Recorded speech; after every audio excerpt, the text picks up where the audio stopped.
To everyone. Those students who have started to join this live session, will you please kindly confirm regarding the voice on the screen?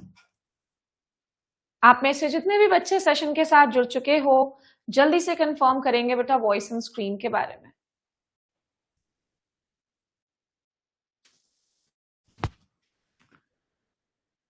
Yes, जितने भी बच्चे session के साथ जुड़ते जा रहे हैं, कंफर्म करते जाइएगा वॉइस ऑन स्क्रीन के बारे में। यस, मेरी आवाज और स्क्रीन आप सभी तक क्लियरली विजिबल एंड ऑडिबल है या नहीं? Okay. So yes, this is the second class of today's particular agriculture teacher course. और आज की क्लास में मैं शुरू करूंगी एक इंपॉर्टेंट टॉपिक को एंड आई विल ट्राई कि मैं उस टॉपिक को जितना जरूरी है उतना एटलीस्ट टच करके आप सभी के सामने आज रख सकूं। ओके, मैंने देख लिया कि आवाज और स्क्रीन दोनों सभी तक क्लियरली विजिबल एंड ऑडिबल है। चलिए तो शुरू करेंगे इस सेशन को। जैसा कि मैंने कहा कि आप अगर इस पर्टिकुलर क्लास को करते हैं तो सबसे पहली बात कि आपको सिर्फ एग्रीकल्चर टीचर में फायदा होगा, ऐसा नहीं है। कंप्यूटर एक ऐसा सब्जेक्ट है जो मोर और लेस आजकल अगर आप देखेंगे तो हर कॉम्पिटिटिव पेपर में इससे क्वेश्चंस आते ही आते हैं। ठीक है, सो ये चीज चल के पकड़ के चलिए कि अगर आप आज के इस क्लास में जो मैंने वायरस टॉपिक डिसाइड करके रखा है, ये कैसा टॉपिक है आप उठा के देखो। व्यापक में हुए पटवारी के पेपर को, आरआई के पेपर को, कोई भी एग्जाम जिसमें कंप्यूटर है, हर पेपर में आपको एक सवाल वायरस पर बेस्ड, ठीक है, डेफिनेटली देखने को मिल जाएगा। पटवारी का पेपर हो, एजी टीचर हो, और अब तो जैसा कि मैं बार बार कह रही हूं कि आरईओ आरएचईओ के भी पार्ट ए में कंप्यूटर्स पूछा जाएगा। सो डेफिनेटली हम लोगों को कंप्यूटर में ये टॉपिक बहुत अच्छे से आना चाहिए।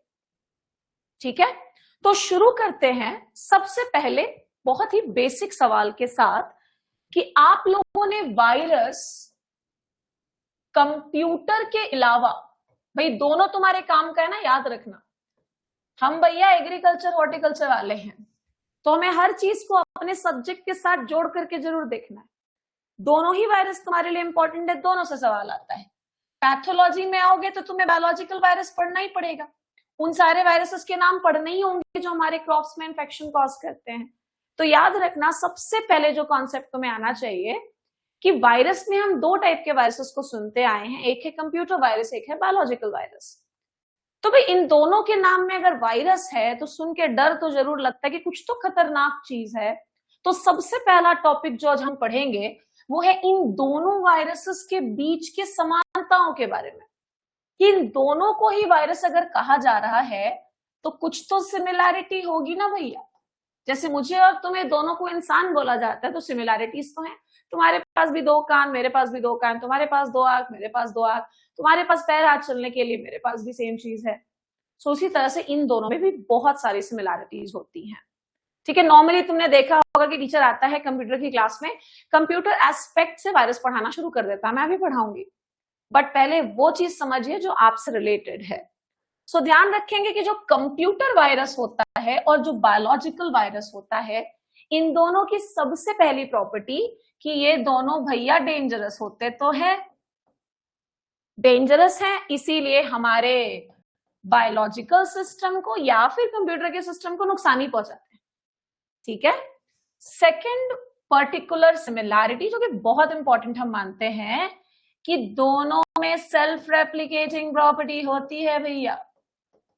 हाँ, रेप्लिकेट कर जाएंगे। रेप्लिकेशन से मतलब है कि फटाफट ये दोनों के दोनों मल्टीप्लाई कर सकते हैं। ये सिमिलैरिटी पढ़ रहे हो, कोई डिफरेंस नहीं है बेटा, ये ध्यान रखिएगा। तो दूसरा डिफरेंस हमने क्या पढ़ा, चाहे कंप्यूटर वायरस हो चाहे बायोलॉजिकल वायरस हो, दोनों के दोनों क्या कर सकते हैं आप लोग, सेल्फ रेप्लिकेट या फिर कह लो सेल्फ मल्टीप्लाई। आगे बढ़ेंगे, तीसरे डिफरेंस तो नहीं बोलेंगे, सिमिलैरिटी ही पढ़ रहे हैं क्योंकि हम लोग, तो तीसरा लिख लेना कि दोनों के दोनों फैलते हैं। अरे हाँ या ना, बिल्कुल दोनों फैल सकते हैं, तभी तो एक वायरस फटाफट फैल करके दूसरे प्रोग्राम को भी इन्फेक्ट कर देता है, उसको भी नुकसान पहुंचा देता है। सो दोनों के दोनों फैल भी सकते हैं। साथ ही साथ एक और इंपॉर्टेंट बहुत सिमिलैरिटी कि दोनों को डिटेक्ट किया जा सकता है, पहचाना जा सकता है कि हाँ भैया वायरस का इन्फेक्शन हुआ है, और डिटेक्ट करने के साथ साथ इन दोनों को ना जबरदस्त तरीके से कंट्रोल भी किया जा सकता है। तो चाहे कंप्यूटर वायरस हो चाहे बायोलॉजिकल वायरस हो, दोनों को डिटेक्ट कर सकते हो और साथ ही साथ उन दोनों को कंट्रोल भी कर सकते हो। तुम बोलोगे मैम कि ऐसा कहाँ क्वेश्चन आता है, हमने तो नहीं देखा। अरे आजकल तो आ रहा है ना असर्शन रीजन वाला क्वेश्चन, ट्रू एंड फॉल्स वाला क्वेश्चन, वहां पर तुम्हें हेल्प करेगा, ये ध्यान रखोगे। सो आइए अब हम आगे बढ़ते हैं और पढ़ते हैं नेक्स्ट इंपॉर्टेंट टॉपिक को, जो कि है वायरस का फुल फॉर्म। वैसे मैं बता दूं कि वायरस का कोई ऑफिशियल फुल फॉर्म नहीं है, एजुकेशनल पर्पस के लिए हमने वायरस का फुल फॉर्म निकाला ना, ध्यान रखना, याद रख लेना है। इसका फुल फॉर्म है vital information resource under seize. Vital information resource under seize, किसी चीज को अपने कब्जे में कर लिया, सीज करना मतलब कब्जा कर लेना।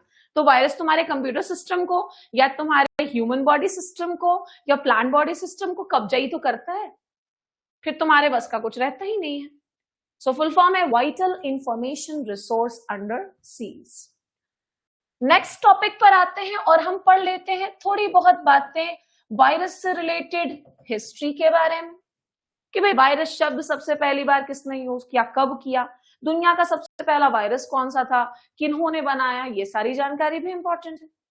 तो चलिए भाई सबसे पहले पॉइंट के साथ शुरू करते हैं कि ये जो वायरस टर्म है, आप में से बहुत लोग सोचते हैं कि यार हम लोग एग्रीकल्चर बस पढ़ लेते, क्या जरूरत है कंप्यूटर पढ़ने का, अपने से पढ़ लेंगे। तो भाई अपने से पढ़ने वाले बच्चों से मैं पूछ रही हूँ कि बिना गूगल बिना चैट जीपीटी के यूज किए बताइए मुझे कि जो शब्द वायरस है इसको सबसे पहली बार किन्होंने यूज किया था, कोई बता पाएगा मुझे जल्दी से? कब छोड़ दो, किन्होंने किया वो बड़ा इंपॉर्टेंट है। ऐसा क्वेश्चन तुम्हें हर पेपर में मिल जाएगा, बताइए जल्दी से बताइएगा सारे बच्चे। Virus term was first used by which scientist? बिना गूगल बिना चैट जीपीटी, क्योंकि एग्जाम में तुम्हारे पास चैट जीपीटी या गूगल का ऑप्शन नहीं होता, वहां पर सिर्फ दिमाग लगाना पड़ेगा। तो दिमाग लगाइए, पता है तो अच्छी बात है, नहीं पता है तो और अच्छी बात है, पता चल जाएगा। Any idea anyone term virus? चलिए हार मान जाओ, लिख लेना साइंटिस्ट का नाम फ्रेड कोहेन। Fred Cohen. कब इन्होंने यूज किया था? In the year 1985। बेटा ये बहुत इंपॉर्टेंट सवाल है, आप कितनी भी किताबों को खरीद के लेते आओगे ना, हर किताब में हर कुछ नहीं होगा, ध्यान रखना। फ्रेड कोहेन ने दिया था 1985। कोई बोल रहा है सी ब्रेन, भाई ये गूगल का काम है, तुमने जो किया। ब्रेन तो वायरस का नाम है भाई, हमने तो पूछा वायरस टर्म को सबसे पहली बार किन्होंने यूज किया। फ्रेड कोहेन नाम है, गूगल मत किया करो, गूगल ऐसे ही करता है, आंसर देता है जैसे तुम लोग दे रहे हो। ब्रेन वायरस का नाम था जिसकी खोज हुई है ना, ध्यान रखना। आगे बढ़ेंगे कि एक बड़ा इंपॉर्टेंट क्वेश्चन है कि दुनिया का सबसे पहला वायरस, ठीक है, कौन सा था? तो इसमें मैं तुम्हें दो वायरस के नाम याद करने के लिए कह रही हूं। पहला वायरस जो डिजाइन किया गया था उसका नाम है क्रीपर सिस्टम। क्या नाम है? Creeper system. और ध्यान रखिएगा कि ये क्रीपर सिस्टम वायरस को कब बनाया गया या फिर किन्होंने बनाया, तो आप ये याद रख लीजिएगा, it was made by BBN named company in the United states. लेकिन इससे भी ज्यादा इंपॉर्टेंट जो कि अक्सर ऑप्शंस में रहता है वो है ये स्टार लगाया हुआ वायरस। अक्सर आप देखेंगे कि जब भी आपसे पहले पीसी मतलब पर्सनल कंप्यूटर वायरस का नाम पूछा जाता है ना पेपर में, तो एक ही आंसर उसमें लिया जाता है और उसका नाम है ब्रेन वायरस, जो कुछ बच्चों ने गूगल से चेप करके मुझे बता दिया था। ये पहला पर्सनल कंप्यूटर वायरस है जिसका नाम क्या है? Brain virus. दो भाई थे शायद पाकिस्तान के, उन्होंने इसको डिजाइन किया था, ठीक है। So this is the name of first personal computer virus. दोनों के डिफरेंस में भी आएंगे बेटा, लेकिन पहली क्लास है ना, पहली क्लास में आप हिस्ट्री जानिए, जितना जरूरी है मैं उतना पॉइंट जरूर डिस्कस कर दूंगी। हो सकता है ये एकमात्र क्लास रहे वायरस की, इसके बाद मैं ना लूं, क्योंकि इसके अलावा और भी चीजें हैं जिनको मैलवेयर के अंदर हम पढ़ेंगे, जो आपके सिलेबस में है, वहां पर बाकी सारी बातें कर लेंगे। Now after the history, coming to the next important fact, और ये फैक्ट हम क्या पढ़ेंगे, कुछ टाइप्स ऑफ वायरसेस हैं। वायरस के नाम भी मैं पढ़ाऊंगी, लेकिन उससे पहले टाइप्स ऑफ वायरस पढ़ेंगे। वैसे तो बहुत सारे वायरसेस होते हैं, बूटस्ट्रैप वायरस है, मैक्रो वायरस है, दुनिया भर के वायरसेस हैं, लेकिन इन सारे वायरसेस के टाइप्स में से दो ऐसे वायरसेस हैं जिनको अक्सर कॉम्पिटिटिव पेपर में, चाहे आप बैंकिंग दें, ध्यान रखिएगा जब मैं पढ़ा रही हूँ कंप्यूटर, वो बैंकिंग में भी आपको बहुत ज्यादा हेल्प करेगा। तो ध्यान रखोगे कि दो वायरस ऐसा है जो बड़ा इंपॉर्टेंट है, और मैक्सिमम केसेस में कॉम्पिटिटिव पेपर में इन दोनों से सवाल पूछते हुए देखा गया। एक है मैक्रो वायरस और दूसरा है रेसिडेंट वायरस। ठीक है, macro virus and resident virus. जितना लिखा जा रहा है उतना याद रख लीजिएगा। पहली बात कि मैक्रो वायरस जो होते हैं ना, ये आपके वर्ड डॉक्यूमेंट को इन्फेक्ट करते हैं, एमएस वर्ड वाले डॉक्यूमेंट्स को, और साथ ही साथ ये आपके एक्सेल डॉक्यूमेंट्स को भी इन्फेक्ट करते हैं। बस इतना कर लेने का है। तुम्हें कंप्यूटर साइंटिस्ट, कंप्यूटर इंजीनियर नहीं बनना, इतना पढ़ना है कि हमारे एजी टीचर या बैंकिंग बेस्ड एग्जामिनेशन या आरयूआरएचओ या पटवारी या फिर आरआई या फूड इंस्पेक्टर, जिस भी पेपर में वायरस से रिलेटेड क्वेश्चंस आए, हमसे बन जाए पेपर। और वहीं मैं अगर बात करूं रेसिडेंट वायरस की, तो रेसिडेंट वायरस, रिसाइड करना मतलब ये मेरा घर, मेरा रेसिडेंस है, जहां मैं रहती हूं। तो रेसिडेंट वायरस वो वायरस है जो कि हमारे कंप्यूटर मेमोरी में जाकर के रहता है। ठीक है, that is known as resident virus. जितना पॉइंट लिख रहे हैं ना, उतना पढ़ लेना है दिमाग में, बस ये रखिए। अब हम आगे आएंगे कुछ इंपॉर्टेंट वायरसेस जो कि वर्ल्ड वाइड बहुत फेमस हुए और उनसे अक्सर पेपर में क्वेश्चंस भी पूछे गए। टाइप ऑफ वायरस में मैंने सिर्फ दो ही पढ़ाया है, मैक्रो वायरस पढ़ाया, रेसिडेंट वायरस पढ़ाया। मैक्रो वायरस क्या करता है? मैक्रो वायरस वर्ड और एक्सेल डॉक्यूमेंट्स को इन्फेक्ट करता है। कौन सा वायरस है जो कंप्यूटर की मेमोरी को इन्फेक्ट करता है? That is resident virus. और अब मैं आपको पढ़ाने जा रही हूं, ज्यादा नहीं, दो नाम तो मैंने वायरस के तुम्हें पढ़ा ही दिया, creeper system and brain virus. ठीक है, जो पहला पीसी वायरस था उसका नाम था ब्रेन। अब तुम्हें कुछ एक दो और नाम लिखने हैं जो कि इंपॉर्टेंट है बेटा, क्वेश्चंस यहां से आते हैं। जैसे कि एक वायरस था मेलिसा। क्या नाम था? मेलिसा। एंटीवायरस नहीं पढ़ने जा रहे आज हम लोग, आज हम लोग सिर्फ वायरस पढ़ेंगे। Melissa is the name of, so Melissa is the name of virus. कब इसकी डिस्कवरी हुई ये तुम्हें याद रख लेना है। तो इसकी खोज हुई थी मार्च 1999, मार्च 1999, मेलिसा। नेक्स्ट वायरस बहुत फेमस नाम है भाई, कोई भी याद रख लेगा, आए दिन बच्चे बोलते रहते हैं आई लव यू। जी हाँ, इसको देख करके ये मत सोचना कि ये बड़ी खुशखबरी वाली चीज है। This is the name of a virus. नाम बोल रहा है आई लव यू, लेकिन कंप्यूटर का तहस नहस मचा देता है। ठीक है, आई लव यू नाम है वायरस का। और ये जो हमारा आई लव यू वायरस है, इसको जरा ढंग से बेटा डेट के साथ याद रख लीजिएगा। इसकी खोज हुई थी 4 मई 2000 को, 4 मई 2000 में इसकी खोज हुई थी। अब मुझे बताओ, यहां तक मैंने मुश्किल से आपको 3-4 कॉन्सेप्ट सिखाए। वायरस जो हमारा बायोलॉजिकल और कंप्यूटर वायरस में सिमिलैरिटी, हिस्ट्री की बात हुई, टाइप में सिर्फ 2 बताया है। अगर इतना भी नहीं पढ़ा जाता तो भैया पता नहीं क्या होगा फिर। और इसके अलावा मैंने 2 महत्वपूर्ण वायरसेस के नाम बताए। So till now is everything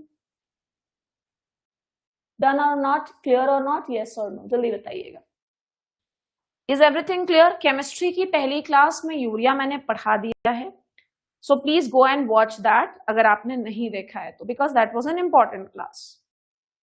हाँ जी, are all the facts clear to everybody till now by this time?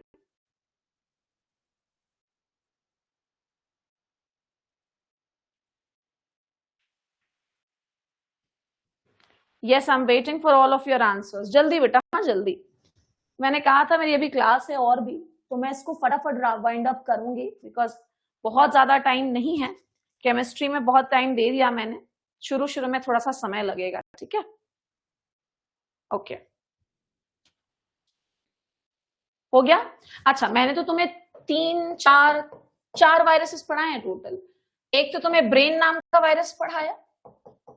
Brain नाम का वायरस 1986 में खोजा गया था, ठीक है, लिख लेना, ये शायद मैंने डिस्कस नहीं किया।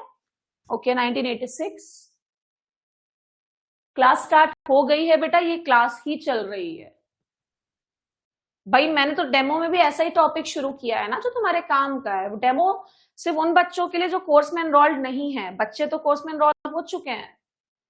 ये क्लास ही चल रही है, ध्यान रखना, ये क्लास ही चल रही है। हाँ, भले ये सबके लिए ओपन है। आप कितना लेट करेंगे? अगर मान के चलो कि 25 अक्टूबर को ही तुम्हारा एग्जाम है, तो और कितना लेट करना चाह रहे हो तुम? अभी से भी तुम शुरू नहीं करोगे तो यूल गेट लेट। ओके, तो जैसा कि मैंने कहा कि ब्रेन नाम का जो वायरस था, ये दो भाइयों ने डेवलप किया जो कि पाकिस्तान के थे। तो उनका नाम लिख लेना। एक का नाम है बासित अली, क्या पता पूछ ले, लिख ले रहा बस। और एक आदमी का नाम था अमजद अलवी, है ना, एक्चुअली वो अलवी है, ठीक है, अमजद अलवी, दोनों भाई थे। ठीक है भाई, किया था इन्होंने वायरस का इन्वेंशन ब्रेन नाम का। अच्छा, एक और वायरस मैंने पढ़ाया, और उस वायरस का नाम मैंने क्या बताया था? Creeper system. तुमने देखा होगा, अभी मैंने पढ़ाया था क्रीपर सिस्टम। क्या आप में से किसी को पता है बेटा क्रीपर सिस्टम वायरस की खोज किन्होंने की थी? Any idea, anybody? किसी बच्चे को पता है क्रीपर सिस्टम? कल मैं एंटीवायरस पढ़ाऊंगी, फिर मैलवेयर्स अलग अलग जो टाइप के होते हैं वो सब पढ़ेंगे, ठीक है। आज क्योंकि मुझे लेट हो गया, थोड़ा सा टाइम मैनेज नहीं हो पाया। केमिस्ट्री के बाद मैंने सोचा था कि 8:30 से शुरू कर दूंगी, लेकिन फिर और भी चीजें बीच में थी जिसकी वजह से लेट हो गया थोड़ा। सो कल मैं ज्यादा इन्वेस्ट करूंगी टाइम को कंप्यूटर्स का। कल हो सकता है मैं 4, 4:30 बजे के आसपास से ही शुरू कर दूं सारी क्लास उसको। कल मेरा टारगेट है मैं 3 क्लास लूं एग्रीकल्चर टीचर बैच के अंदर। Yes, I am asking you something, answer देंगे। चीटिंग मारी जा रही है क्या पूरी? बहुत ज्यादा ही पता है भाई। बीबीएन तो कंपनी का नाम है, कंपनी में कोई तो रहा होगा जिसने खोजा होगा। अब एएन एग्री कोचिंग क्लासेस जो है वो तो कंपनी, वो तो कोचिंग क्लास का नाम है ना, उसके अंदर कौन पढ़ाता है? मैं, निशात।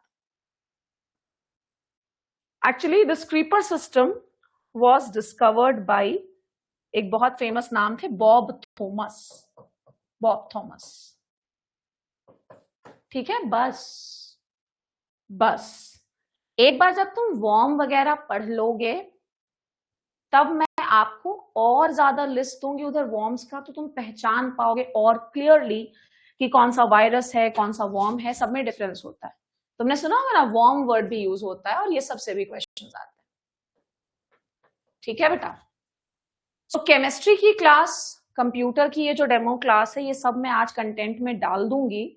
यूट्यूब पर केमिस्ट्री की क्लास आज चली जाएगी, कल कंप्यूटर्स की जाएगी। सो आज मैं इससे ज्यादा नहीं डिस्कस कर पाऊंगी due to the lack of time. हम लोग कल इस टॉपिक को आगे बढ़ाएंगे, ठीक है बेटा। That was all for today's session. I'll meet you tomorrow in the next class. Thank you everyone and very, very good night.